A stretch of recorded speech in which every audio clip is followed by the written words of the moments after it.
Hello, it's Auret here. Welcome to the Acetino Artist channel, where we help you simplify your marketing so you can amplify your results and make more money doing what you love. In today's video, I'm going to share 5 ways that you can improve your site to increase your conversions and to increase your sales. So if your website's not working for you, if it's feeling a little outdated and you just don't know what to do with it, these 5 tips are going to really help, because it's going to help you improve not only the messaging, but also the design of your site. You have to make a killer first impression when someone lands on your site, and that impression needs to be made in the first few seconds. So these tips will be relevant no matter what platform you're using, whether your website's on WordPress, Squarespace, Kajabi, Wix. You'll be able to implement these tips right away. So let's get started. So tip number 1, when someone first lands on your site, is it absolutely clear what you do? Is it absolutely clear what it is that you offer them and how you can help your customer? This is super important because, like I said, you make an impression within the first few seconds of someone landing on your site. So if you are confusing your customers, if it's not clear what you can do for them or how you can help them, then they're going to bounce right out of there. So take this for example, and I'm going to show you this site in particular is one that I had designed for a client of mine. She is absolutely amazing. She's a leadership coach. And with this particular site, I helped her with the copywriting as well as with the design. And if you guys want to check her out, feel free. It's upliftingleadership.com. So right off the bat, when we first land on here, we can tell that it has something to do with leadership. Right here, we see great leaders aren't born, they are developed. Become more confident at work, communicate effectively, and lead your team to success. So these are all things that this particular company is promising. They are telling you what they can do for you. So think about this for your website. When someone first lands on there, are you telling them in the messaging how you can solve a problem for them? Are you telling them how you can promise a certain aspirational identity, like become happier doing XYZ? This needs to be super clear and really concisely and simply said immediately when someone lands on your site. Tip number 2, simplify the text on your website. So if you see here, I'm scrolling down. Yes, there is some text, but where there is text, it's very concisely stated. There's just like little chunks of text, not really like big, long paragraphs and that sort of thing, with the exception of this one here where it's about Alita. But very short pieces, and everything is kind of designed in a way with separate headings that are very actionable and capture your attention, and only if you want to read more, you're going to read the smaller print. So go through your website, especially your landing page, and see if you have really long bits of paragraphs and just way too much text.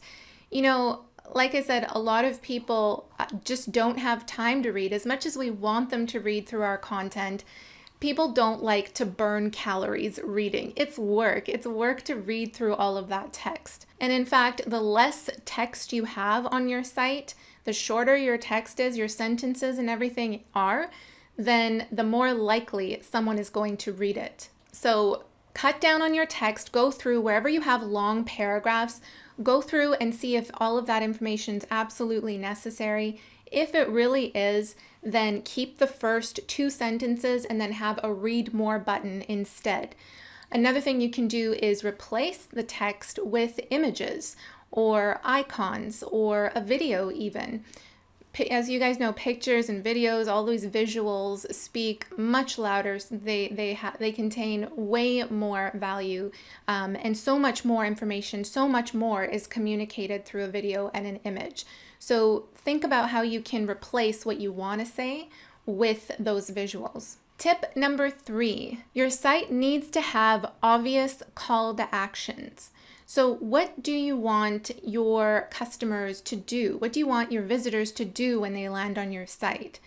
And once you figure out that call to action, you know, is it to check out your shop? Is it to buy something? Is it to book a consult? Is it simply to go to a page where they can choose a program or like a start here page, for example. For this particular site, because Alida had many different services, different products, like she has her online courses, she has her coaching, and her book, what we did was kind of put all of it in one place, and we call it the all programs page. So the call to action here would be to choose your program. And you can see that call to action is absolutely everywhere. It's even, it's 2 places at the very top, which, keep that in mind. That's what you need to have, is a call to action right here, as well as in the top right corner of your website, because people's eyes move typically from left to right and then down the page kind of diagonally. So you want to kind of follow that trajectory. So you can see here we have it in multiple places. We even have what's called a transitional call to action. So at most, you should have 2 call to actions on one page. So for the home page here, this is more of a direct call to action to go here, choose the program. That's what we want you to do. And a transitional call to action is more like, if someone's not really ready to engage or to buy yet, then you want to at least get them on your mailing list. So a transitional call to action is something more along the lines of downloading a free guide or getting a lead magnet, getting your newsletter, because when we click on this, they can enter into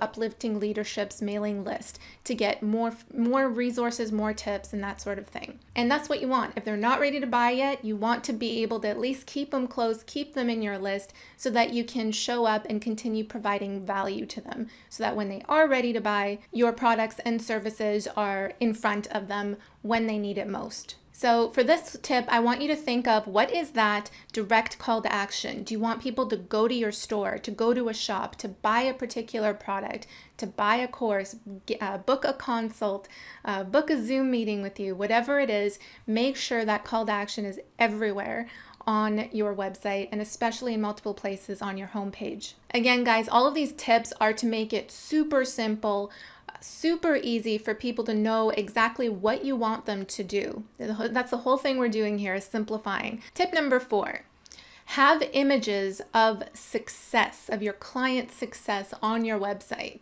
So let me give you an example. Here, right off the bat, on this Uplifting Leadership website, we see an image of someone who is this lady right here. She seems to be an employee. She's obviously she's in the office setting, and it looks like people are commending her for something. And so this automatically is an engaging photo because it speaks directly to the customers that Uplifting Leadership work with.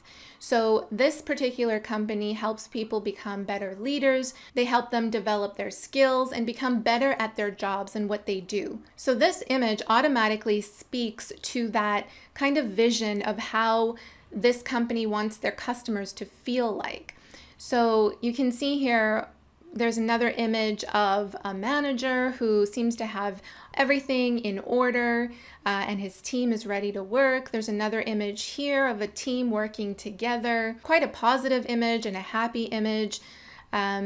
So that's why, think about this, that's why you normally see a lot of images or video footage of happy people. Because at the end of the day, it doesn't matter what product or service you are selling, we are all selling something that is going to bring our customer happiness. That's all what we want. We want to be happy. So think about what that image of success looks like for your customer, and make sure you have an image of that, especially at the top when they first land and throughout the website as well. Tip number 5 is to have small summaries or a small bite-sized breakdown of what it is that you offer.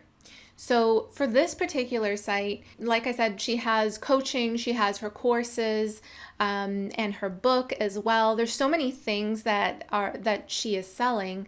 but we don't want to bombard the customer right off the bat, or the visitor to the website. Again, you want to simplify.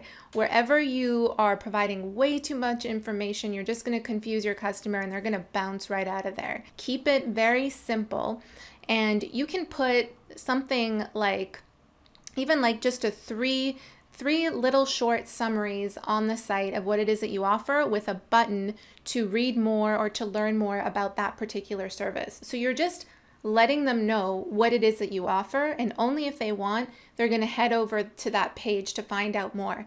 Don't include a ton of information about everything that you offer on your homepage. It's way too overwhelming. And again, you're just getting people to work harder to find out more about what it is that you do. For the Uplifting Leadership site, we actually didn't include that on the homepage, because the main call to action is to choose your program. If the main call to action was to book a consult or to buy something specifically, then yes, we would have it on here. But we're all sending them to this page. So this page is actually, and you can do something similar as well. This page is where she has bite-sized information about each thing that she's offering. So she has her academy, which is full of courses. Notice that we didn't list every single course on this page up front. It's only if they're interested in developing their skills and want to learn more about getting better at leadership skills and communication skills, then they're going to click on See All Courses. Same thing with here, very bite-sized, only if it sounds helpful to them. They're going to go here to book a consult, and etc. with the other services that she's offering here. So again, keep it concise, straight to the point, and simplify. So that is it. Those are the 5 things that you can do to improve your website. If you found this video helpful, please give it a like, give it a thumbs up. And if you're interested in me doing an audit on your website and providing suggestions specifically for your website to help improve, then head down to the description and send me an email, and I'd be happy to help. Thank you so much for watching, and I will see you in the next video. Bye.